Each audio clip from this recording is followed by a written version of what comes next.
क्या सचिन पायलट कांग्रेस को अलविदा कहने वाले हैं? पायलट कांग्रेस को छोड़ते हैं तो फिर बीजेपी में जाएंगे या अपनी पार्टी बनाएंगे? क्या राजस्थान कांग्रेस की हालत भी पंजाब कांग्रेस की तरह होने वाली है? और जो सबसे अहम सवाल है वो ये है कि क्या राजस्थान में गहलोत वर्सेस पायलट का नैरेटिव खुद कांग्रेस ने ही सेट किया है? अगर ऐसा है तो कांग्रेस से इसको क्या फायदा होने की उम्मीद है? इस वीडियो में आज इन सब सवालों पर चर्चा करेंगे।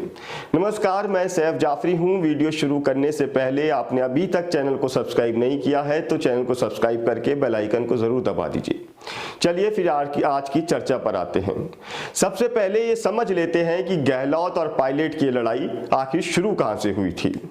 दरअसल आज से 20 साल पहले 10 फरवरी 2002 को पिता राजेश पायलट के जन्मदिन पर सचिन पायलट ने कांग्रेस ज्वाइन की थी। 2004 में दौसा लोकसभा से 26 साल की उम्र में सांसद बने। राजस्थान में 2008 में कांग्रेस की सरकार बन गई। गहलोत दूसरी बार राज्य के मुख्यमंत्री बनते हैं। तब तक सचिन पायलट अशोक गहलोत के निशाने पर बिल्कुल भी नहीं थे। 2009 का लोकसभा चुनाव आया तो पायलट इस बार दौसा छोड़कर अजमेर लोकसभा से जीतकर दूसरी बार सांसद बने और मनमोहन सिंह सरकार में मिनिस्टर ऑफ स्टेट की जिम्मेदारी निभाने लगे। बस यहीं से पायलट गहलोत को खटकने लगे। 2013 में राजस्थान में सरकार चली गई। कांग्रेस महज 21 सीटों पर ही सिमट कर रह गई। कांग्रेस का राजस्थान में ये अब तक का सबसे खराब रिजल्ट था। हार के बाद कांग्रेस हाईकमान ने 2014 में मैच 36 साल की उम्र में सचिन पायलट को राजस्थान कांग्रेस का अध्यक्ष बना दिया। बस यही वो निर्णय था जो गहलोत को सबसे ज्यादा चुभ गया। अब ये बातें कहीं जाने लगी कि कांग्रेस सत्ता में आती है तो इस बार मुख्यमंत्री सचिन पायलट बनेंगे। फिर पायलट की अगुवाई में 2018 में कांग्रेस ने बहुमत के साथ सत्ता में वापसी की, लेकिन मुख्यमंत्री बने अशोक गहलोत। अब कांग्रेस का कार्यकाल पूरा होने वाला है। इन 5 सालों में भी पायलट खैमा ने पायलट को सीएम बनाने की आस कभी नहीं छोड़ी। इस दौरान अशोक गहलोत और सचिन पायलट के बीच कई बार ऐसे विवाद भी हुए जिसको देखकर ये लग रहा था कि सचिन सीएम की कुर्सी तक पहुंच जाएंगे। ये लड़ाई सार्वजनिक भी हुई।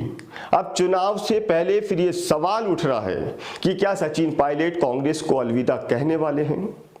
दरअसल सचिन पायलट कांग्रेस के युवा चेहरों में गिने जाते हैं, साथ ही गांधी परिवार के बेहद करीब हैं। जब मध्य प्रदेश में सिंधिया ने कांग्रेस की सरकार गिराकर बीजेपी ज्वाइन की तब ये माना जा रहा था कि राजस्थान में भी कांग्रेस की सरकार कुछ ही दिनों में इसी तरह से गिर जाएगी। राजनीतिक पंडित इस बात को भी कह रहे थे कि पायलट भी सिंधिया की राह चलने वाले हैं और राजस्थान में कांग्रेस की सरकार गिराकर बीजेपी ज्वाइन करेंगे, लेकिन ऐसा कभी हुआ नहीं। गहलोत पायलट पर शब्दों के बाढ़ छोड़ते रहे, लेकिन उन्होंने पार्टी नहीं छोड़ी और कहा जाता है कि हमेशा गांधी परिवार की बात भी मानी है, लेकिन राजनीति में कुछ कहा नहीं जा सकता कि कब क्या हो जाए। अब सवाल उठता है तो क्या सचिन पायलट भाजपा में जा सकते हैं? तो इसका जवाब शायद ना ही होगा, क्योंकि सचिन ने राजनीति में 20 साल का अनुभव ले लिया और मध्य प्रदेश में सिंधिया का उदाहरण भी उनके सामने है। क्योंकि पायलट की लड़ाई मुख्यमंत्री बनने की है और वे इस बात को जानते हैं कि भाजपा में जाकर भी मुख्यमंत्री नहीं बना जा सकता। सिंधिया सीएम नहीं बन पाए। भाजपा में पहले ही मुख्यमंत्री पद के उम्मीदवारों की एक लंबी लिस्ट है। सचिन भाजपा में नहीं जाएंगे तो फिर क्या अपनी पार्टी बनाएंगे? तो देखिए, अभी हाल ही में पंजाब में कैप्टन अमरिंदर सिंह और गुलाम नबी आजाद ने अपनी पार्टी बनाई, तो उनकी क्या स्थिति हुई? अमरिंदर को बाद में बीजेपी में जाना पड़ा। गुलाम नबी आजाद की पार्टी के लिए राहुल ने हाल में ही कहा कि 90% लोग उनके हमारे साथ आ चुके हैं। पहले के समय में कांग्रेस से टूटकर तृणमूल कांग्रेस बनी, एनसीपी जैसी पार्टियां बनी, मजबूत भी हुई, लेकिन अब दौर बदल चुका है और अब ये किसी नेता के लिए इतना आसान नहीं है। मतलब कि at the end Ghulam Nabi Azad को भी कांग्रेस, बीजेपी या फिर किसी बड़ी पार्टी की तरफ जाना ही पड़ेगा। तो सचिन पायलट अपनी नई पार्टी बनाएंगे, इसके बहुत ही कम चांस हैं। लेकिन यदि बना भी लेते हैं तो कांग्रेस को कितना नुकसान दे पाएंगे? इसका जवाब होगा शायद बिल्कुल भी नहीं, क्योंकि अब कांग्रेस की मजबूती का दौर शुरू हो चुका है। राहुल गांधी की छवि भी पूरी तरह से बदल चुकी है। राहुल गांधी की भारत जोड़ो यात्रा ने कांग्रेस के लिए संभावनाएं पैदा की हैं। कांग्रेस नेताओं की बड़ी तादाद भी अब कांग्रेस छोड़कर सचिन पायलट के साथ नहीं जाना चाहेगी।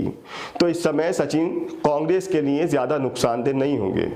अब यहां पर एक सवाल और उठता है, सचिन कांग्रेस नहीं छोड़ेंगे, नई पार्टी भी नहीं बनाएंगे, इन 5 सालों में मुख्यमंत्री भी नहीं बन पाए, तो फिर क्या ये 2 मुख्यमंत्री गहलोत और पायलट का नैरेटिव कांग्रेस ने खुद सेट किया है? हर तरफ चर्चा यही है कि गहलोत हटेंगे तो पायलट सीएम बनेंगे। मतलब कि पूरी चर्चा में बीजेपी और बीजेपी की मुख्यमंत्री की कुर्सी के दावेदारों का कोई जिक्र ही नहीं है। वो भी ये सोच रहे होंगे कि भैया कभी हमारी भी बात कर लो, लेकिन उनकी बात तो तब होगी जब गहलोत और पायलट की चर्चा खत्म होगी। तो क्या इस नैरेटिव से कांग्रेस को फायदा हो रहा है? तो इसका जवाब यकीनन हाँ है, क्योंकि इस चर्चा ने सरकार की एंटी इनकम्बेंसी को खत्म कर दिया है, जो कि हर सरकार की होती है। साथ ही राजस्थान भाजपा को मीडिया की सुर्खियों से दूर किया हुआ है। लोगों को ये सोचने का मौका ही नहीं मिल रहा कि भैया कांग्रेस हटेगी तो भाजपा आएगी। राजस्थान के लोग 2 लोगों में उलझ गए हैं, सचिन पायलट वर्सेस अशोक गहलोत। उधर कांग्रेस के इंटरनली बात करें तो कई नेताओं के बयानों को देखकर यह लगता है कि कांग्रेस नेताओं की सचिन के साथ हमदर्दी भी है। खुद राहुल गांधी भी सचिन पायलट के पेशेंस की मंच से तारीफ कर चुके हैं।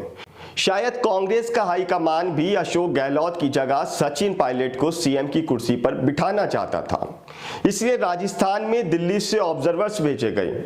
अशोक गहलोत इस खेल को समझ गए, अपने समर्थक विधायकों के कंधों पर रखकर बंदूक चला गए और स्थिति को संभाल लिया। ऐसे ही गहलोत को जादूगर नहीं कहा जाता। अब अशोक गहलोत की भी बात करते हैं। अशोक गहलोत को लेकर एक आम धारणा है, और वो ये है कि वो आला कमान की भी नहीं सुनते। सचिन पायलट इस बात को जानते हैं, इसलिए अभी तक वो चुप भी हैं और अपने लिए कांग्रेस से अलग कोई डिसीजन नहीं ले पा रहे हैं। सचिन पिछले कुछ समय से जमीन पर बेहद एक्टिव नजर आ रहे हैं, मेहनत कर रहे हैं, जगह जगह अपने लोगों से मिलने पहुंच रहे हैं। उन्होंने हाल ही में कई रैलियां भी की, उनकी रैलियों में काफी भीड़ भी जुटी और खास तौर से युवाओं की तादाद बेहद ज्यादा थी। मतलब कि सचिन के मन में फिर कुछ चल रहा है। लेकिन इतना तो तय है कि वो बचे हुए 8-9 महीने के लिए तो सीएम कभी नहीं बनेंगे। मतलब कि इस बार की जो लड़ाई है वो आने वाले विधानसभा चुनाव के बाद सीएम बनने की है। सीएम तो विधायकों की संख्या के हिसाब से तय होगा। तो सचिन की ये चाल आने वाले विधानसभा चुनाव में टिकट बंटवारे के दबाव के तौर पर भी देखा जा सकता है।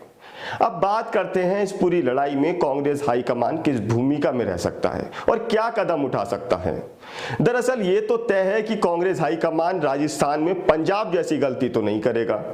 मतलब अशोक गहलोत को चुनाव से पहले हटाकर अपनी स्थिति वो बिल्कुल खराब नहीं करना चाहेगा। हाँ, ये तो हो सकता है कि चुनाव तक अगला मुख्यमंत्री कौन, अशोक गहलोत या सचिन पायलट, इस नैरेटिव को सेट करके रखेगा। इतना हो सकता है, क्योंकि इस नैरेटिव से कांग्रेस को फायदा होने की उम्मीद है। ये मैंने आपको वीडियो में पहले भी बताया था। साथ ही यदि कांग्रेस हाईकमान भी अशोक गहलोत की जादूगरी से परेशान हो चुका है तो आने वाले विधानसभा चुनाव में पायलट खेमे को टिकट बंटवारे में ज्यादा अहमियत दे सकता है। आप इस पूरे मामले पर क्या सोचते हैं, आप हमें कमेंट बॉक्स में लिख सकते हैं।